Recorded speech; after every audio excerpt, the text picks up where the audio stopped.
bagus banget. Tempat kita ini bisa datang duduk berfellowship sama-sama. Tapi tujuan altar ini sebenarnya ada, ya, didesain untuk kita bisa datang kepada hadirat Tuhan. Amin.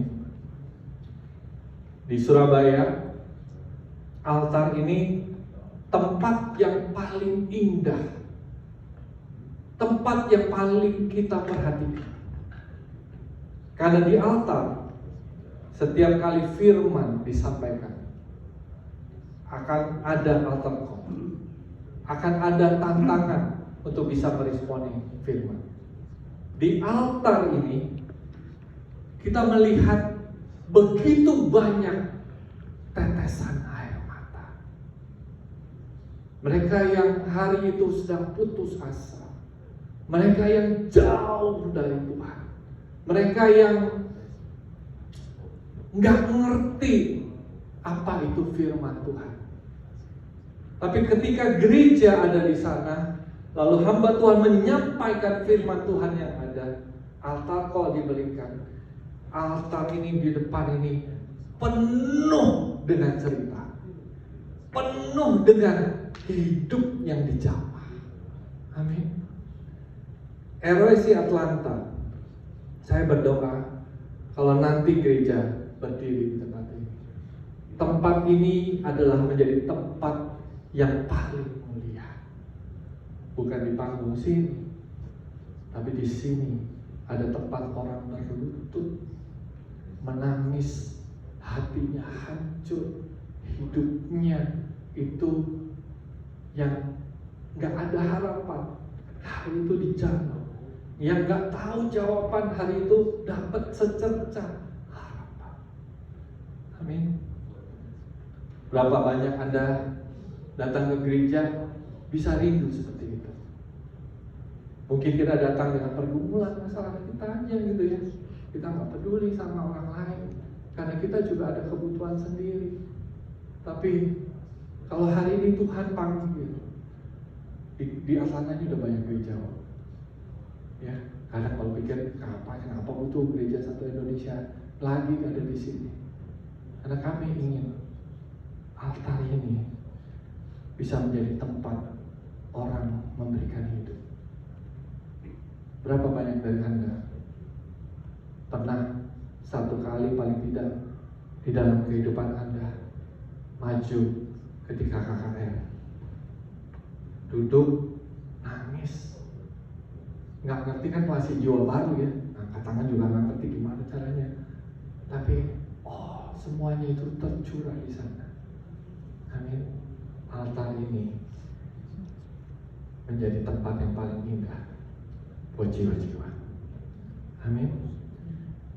Yohanes pasal 21 ayat 15-17 berkata begini, gembalakanlah domba-dombaku. Sesudah sarapan, Yesus berkata kepada Simon Petrus, Simon, anak Yohanes, apakah engkau mengasihi aku lebih daripada mereka ini? Jawab Petrus kepadanya, benar Tuhan, engkau tahu bahwa aku mengasihi engkau. Kata Yesus kepadanya, gembalakanlah domba-dombaku.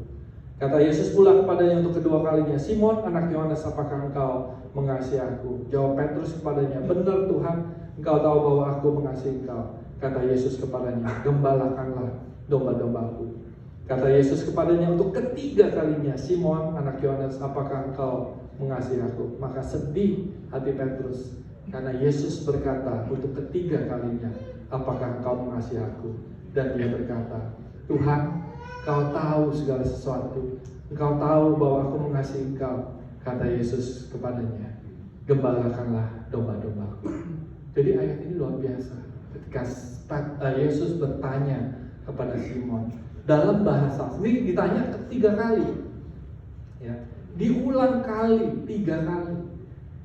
Kalau pertanyaan ini ditanyakan kepada kita sebagai gereja, apakah engkau mengasihi Yesus?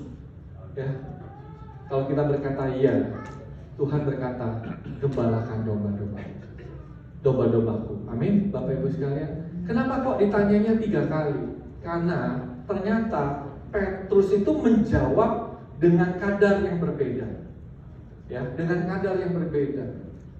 Nah, Saya percaya Tuhan ingin kita punya komitmen yang lebih lagi sama Tuhan, ya. Jadi kita belajar untuk mencintai jiwa-jiwa, mencintai setiap jiwa yang hadir yang Tuhan akan bawa.